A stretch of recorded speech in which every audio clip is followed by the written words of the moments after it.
Daniel Dubois stops Big Baby Jarrell Miller in the 10th and final round. And I'm going to break it down. What up, Fight World? It's your boy Ego, and I'm back with some more boxing. I just watched the best fight on the card so far, the Day of Reckoning. Subscribe to the channel. What I watched was the best fight on the card so far on the undercard, the Day of Reckoning in Saudi Arabia.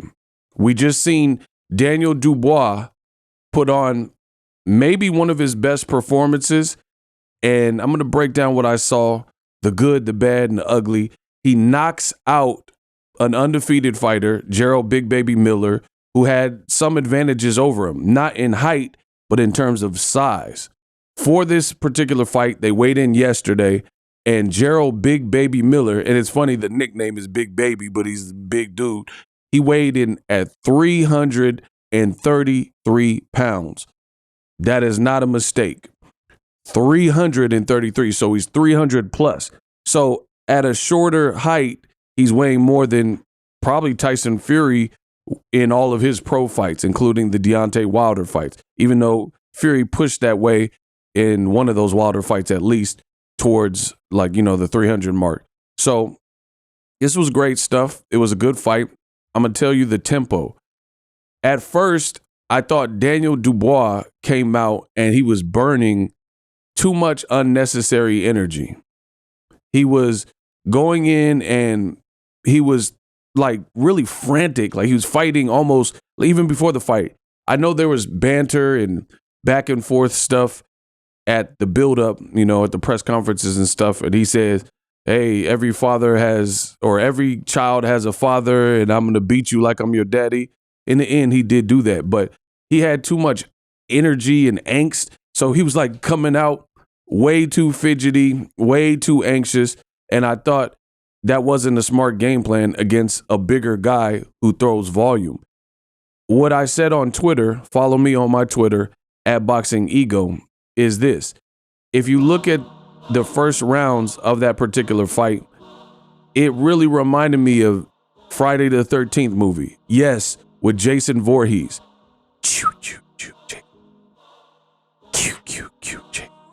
With the hockey mask. If you watch Friday the 13th, Jason Takes Manhattan, there's a scene where this black dude is a boxer and he's on the rooftop chunking him with none other than Jason Voorhees. And he was getting with Jason. He was, and Jason was just eating it. Getting hit and punched, and the black dude, and he was lacing him. Then the black dude, after throwing that volume of punches, he got insanely tired. And it looked like this fight was headed in that same direction, because round 1 and 2, you could say Dubois won the round, sure. But it didn't look like a sustainable game plan against a 300-pound man who was just trying to eat shots. And he was crowding Daniel Dubois, making it real uncomfortable for Daniel Dubois.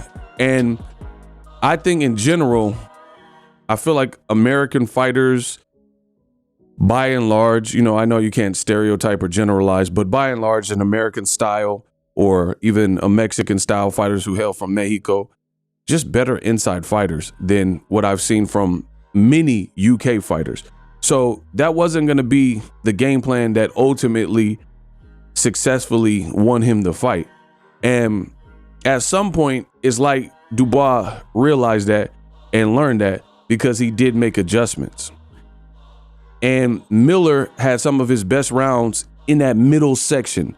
He had some of his best rounds where he was just putting on an insane, nasty dog, a nasty pressure. And he was just stepping to him. He was taking, some singles on the way in. I like Miller jabbing, especially I thought he should have jabbed even more, but he was kind of jabbing his way in. He was using, 2 jabs and then some nice body shots. And you started to see Daniel Dubois start to wilt in some of those mid rounds. And it's like you're in there with a big guy. And one of the biggest mistakes I seen Daniel Dubois was making in the early goings was you're fighting a 300-pound man, and during this time, he would throw like a 1-2, and then he would push this 300-pound man off of him to try to clear out space, which shows me further that he's not an inside fighter and he doesn't really know how to fight on the inside.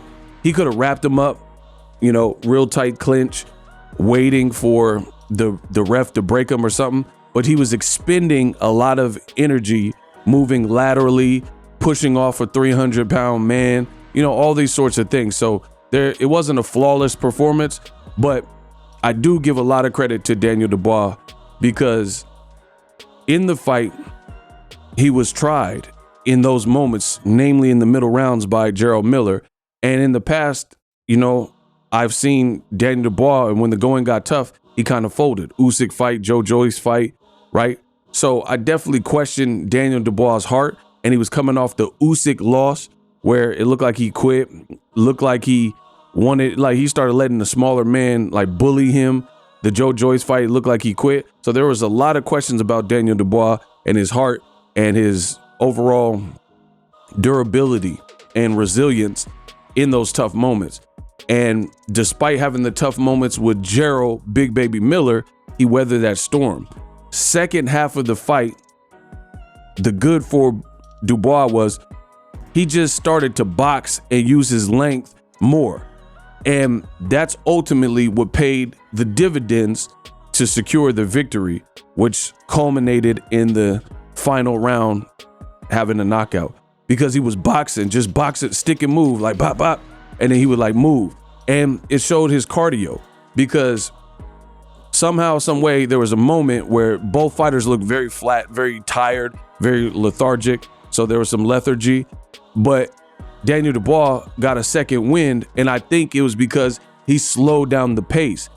He was the longer boxer. He has power. And this is where Jarrell Big Baby Miller messed up. He was just thinking like, I'm the bigger dude. I can step to him and he's not going to protect the home, you know, protect the fort. And I could just kind of walk through these shots and continue to walk through the shots. And he was taking an accumulation of big shots from a known power guy in Dubois. And I think that also slowed down Jarrell Miller. Now, for the bad and ugly, I think another thing that slowed down Miller is he came in way too big. 333 pounds. I understand you want to be durable, but that's not really going to strengthen your chin. Either you have a chin or you don't. So coming in at 100 pounds more against lower tier guys, that maybe works. You can overwhelm them. They can't deal with your size. But is when Dubois got to boxing and he slowed down and like burned out that nervous energy and that frantic energy, that's where he came alive and had his best moments. And just simple shots, not getting too greedy, sticking and moving, 1-2, moving and boxing Jarrell Miller. Miller started to flatten out. And it was like he also, the other thing why it was a good game plan, because Dubois was dumping to the body as well. It wasn't just head hunting. That's what you do against a guy who may not have trained the hardest, who's 333 pounds and bigger than you. Who knows if he added more pounds overnight. So inactivity for Miller because of like past PED cases and, you know, bans or whatever. So he had inactivity weighing against him. I don't know if he was in the tip top best shape because he came in so high, and career wise before he wasn't coming in quite so high all the time until he came back from his hiatus. So it was smart for Dubois to go to the body and sink those shots. I think that further slowed down Jarrell Miller in this particular fight. So Dubois definitely stepped it up and pacing and not making it a rugged dogfight, which would benefit Big Baby Miller, I think ultimately helped Daniel Dubois secure the victory. And this is scenes from the 10th final. Miller was trying to play it off like he wasn't hurt, but he was swaying and falling back into the ropes. And Daniel Dubois, being a good finisher, seized the moment. He didn't bite on these fakes. He was landing. Look at this. Boom. You never know. Boom. Subscribe to the channel. And the ref had no choice but to jump in and wave it off. As you guys can see, he had to wave it off because nobody was falling for it, especially Daniel Dubois. and he just kept pumping mean shots while Jarrell Miller, he was sticking his tongue out and stuff like you didn't hurt me. But the world could see that Miller was hurt. It was a perfect stoppage, a rifle stoppage. Subscribe to my channel. Great performance, definitely a comeback performance for Daniel Dubois when he needed it. So I give him a lot of props for that. For more boxing breakdowns, more of your boxing news, I got you covered. Subscribe.